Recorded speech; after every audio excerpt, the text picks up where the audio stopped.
cenário internacional com novidades sobre a situação no Irã. Donald Trump deu uma nova declaração sobre os protestos e, claro, vamos atualizar o cenário na Venezuela. Hoje é quinta e, tradicionalmente, o contexto recebe o analista de política internacional, Urian Fancelli. Oi, Urian, boa tarde. Vamos já começar falando sobre o Irã. Em comunicado à imprensa, Trump disse que, enfim, as mortes em protestos estão parando. Isso é fato ou só impressão? Boa tarde, Neila. Boa tarde a todos. É algo bastante complicado de se afirmar até agora, né? O Irã, ele continua com o seu aparato de repressão extremamente forte.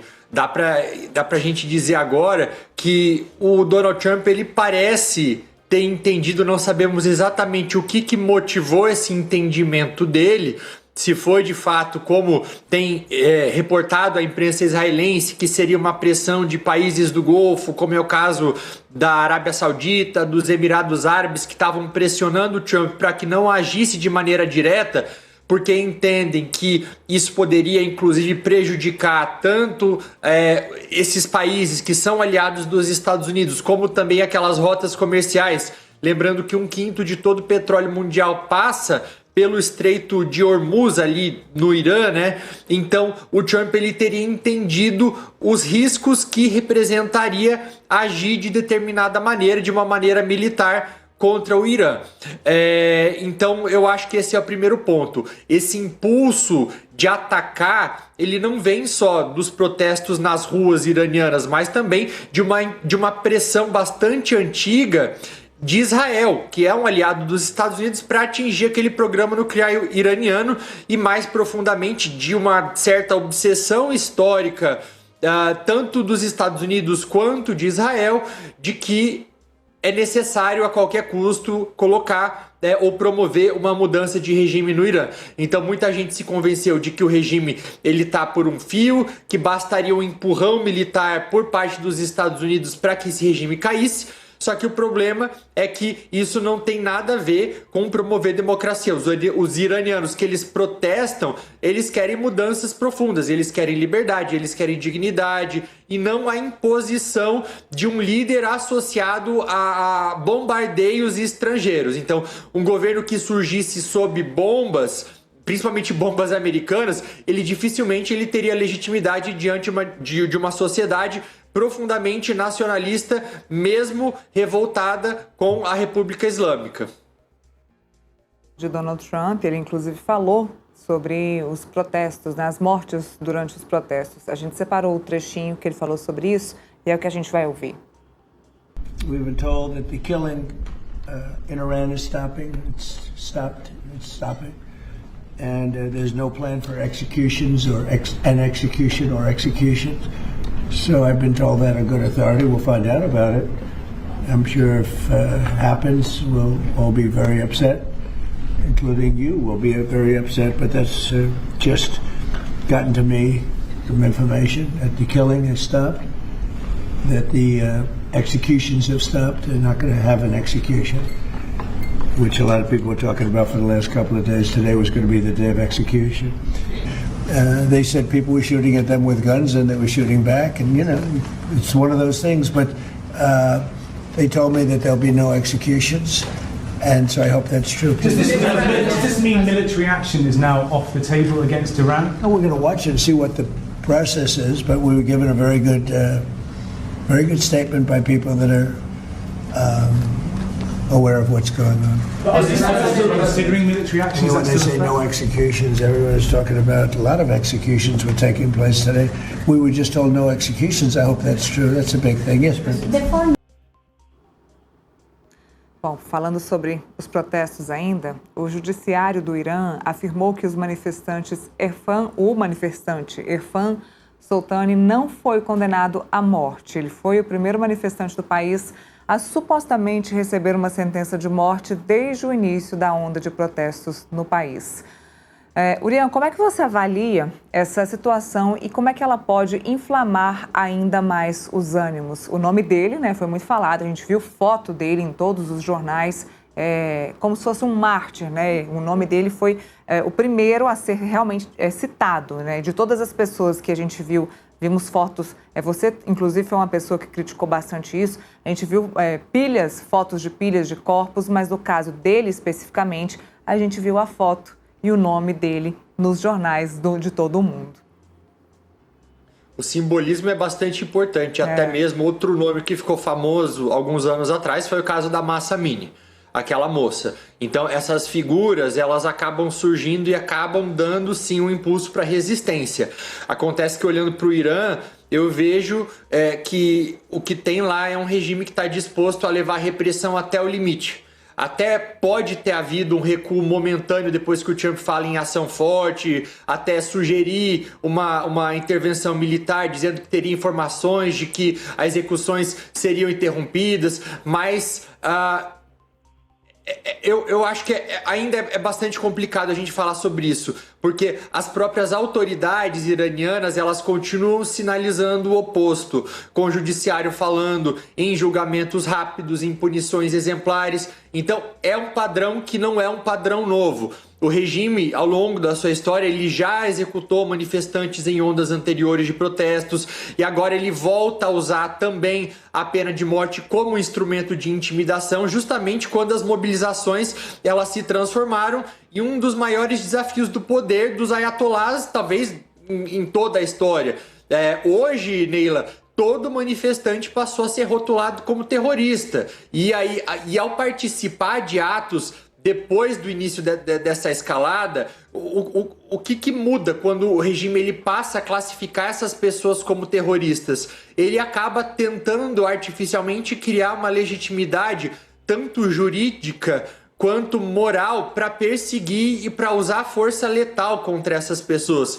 Então, não acho que tenha mudado. Pode até ter cedido momentaneamente a uma pressão que vem dos Estados Unidos, mas a repressão ela continua lá com todas as suas forças de segurança, guarda revolucionária, com muita prontidão. Porque eles enxergam que se eles mostrarem debilidade, isso pode abrir espaço para os manifestantes se reorganizarem e voltarem a protestar. Então, o regime tá com a corda no pescoço, ele tá numa situação bastante delicada. Bom, falando de Trump, porque o Trump está no meio, acabou monopolizando, né? O Donald Trump monopolizou o noticiário internacional quando diz respeito a todos os países. E falando sobre ele, agora no quesito Venezuela, quando as atenções voltadas são para a Venezuela, o presidente vai se reunir ou se reuniu com a nova presidente, né, da Venezuela. Ele disse que conversou, na verdade, com a presidente Delcy Rodrigues. Seria o famoso mais do mesmo, ou a gente pode esperar uma nova relação, um novo relacionamento aí entre os dois países? O que a gente pode esperar dessa conversa, desse novo relacionamento? Mas eu não lembro exatamente qual foi o termo que ele usou, mas ele falou algo no sentido de que ela é fantástica, algo nesse sentido. Olha que hipocrisia, né? A gente está falando de alguém que era vice-presidente do Nicolás Maduro, ou seja, ninguém depois do Maduro representa uma continuidade maior do regime do que a própria vice-presidente. Inclusive que ela tem até mesmo o irmão dela que está extremamente envolvido na política. Então a família como um todo, ela é o regime chavista, ela é o madurismo, o que mostra que aqueles pretextos todos usados pelo Donald Trump ao longo dos últimos meses, não passavam de fachada intervencionista. O objetivo nunca foi promover a democracia na Venezuela, o objetivo sempre foi, de alguma forma, ou tentar deixar o legado de que segurar a cabeça do Maduro, porque isso acaba tendo um peso propagandístico grande nos Estados Unidos, o Maduro como aquele grande latino-americano, a liderança autoritária, bigoduda, que promove o narcotráfico, para ele segurar para o eleitorado dele em um ano de eleições de meio de mandato e mostrar força, mostrar que ele está entregando aquelas promessas de campanha tanto combatendo o narcotráfico, freando a imigração ilegal, e aí isso vem junto também com aquela medida de suspender o visto para 75 países, vistos não de turistas, mas em grande parte para pessoas que buscam permanecer por mais tempo nos Estados Unidos. Então ele acaba usando tudo isso internamente, e a maneira como ele lida com ela apenas expõe esse tipo de contradição. E eu vejo que ele flerta ali em alguns momentos com algo parecido no Irã. Inclusive eu estava olhando recentemente a capa da Reuters e ela falava justamente isso, internacional, dizendo que o Trump ele estava sondando já para saber qual que era a percepção no Irã sobre o filho do Shah, que tem se projetado como uma liderança importante da oposição. Então, será que ele não está ali? E eu pergunto isso assim, realmente aberto às respostas. Será que ele não está também, no caso do Irã, tentando sondar algum tipo de liderança simpática, ou pelo menos que dê algum tipo de abertura a ele para que ele tente de alguma forma lucrar com tudo isso que está acontecendo? Não que seria amplamente aceito no Irã, tá? Não vejo que a população que está protestando tão abertamente nas ruas enxergaria com bons olhos uma liderança que chegou lá com a ajuda dos Estados Unidos. É um país extremamente nacionalista, mas a impressão que dá é que ele tenta em diversos momentos replicar táticas que são bastante parecidas em diferentes momentos. É o ponto, por exemplo, e aí eu termino por aqui, quando a gente olha para aquele plano de 20 pontos do cessar-fogo dele de Gaza, ele tentou em um primeiro momento replicar aquilo na questão da Ucrânia e não deu certo. Então é uma tática do copia e cola internacional que nem sempre dá certo. Falando de mulheres venezuelanas, a gente tem desse lado a nova presidente, a Delcy Rodrigues, mas temos do outro lado Maria Corina Machado. E eu, que tenho uma memória boa, me lembro que você disse que falaria sobre ela hoje, até porque ela vai se encontrar, e agora eu sei que neste tempo verbal, ela vai se encontrar hoje com Donald Trump nos Estados Unidos. Isso depois de dias que Donald Trump acabou dizendo que Maria Corina Machado não teria representatividade para assumir um poder na Venezuela neste momento. Agora sim, a mesma pergunta que eu fiz sobre a Delcy, o que esperar dessa conversa? Do que esperar sobre essa conversa, mas o que a gente poderia analisar assim, sobre quais as visões do Trump em relação a Maria Corina Machado. Maria Corina Machado tem duas. Uma delas seria a postura, talvez, de um pouco de ressentimento mesmo, porque ela levou o prêmio Nobel da Paz que ele tanto queria, então pode ser que ele tenha ali uma postura um pouco até mesmo hostil em relação a isso, mas a outra é dele tentar, de alguma forma, blindar um pouco da própria imagem dele, justamente por conta de toda essa contradição que é apoiar a continuidade do madurismo. Então, sinalizando ali pelo menos uma disposição, uma boa vontade, tratando a Maria Corina Machado bem, pode sinalizar que talvez no longo prazo vai haver uma disposição dos Estados Unidos em eventualmente defender uma transição democrática na Venezuela, que não é algo que a gente pode enxergar no curto prazo.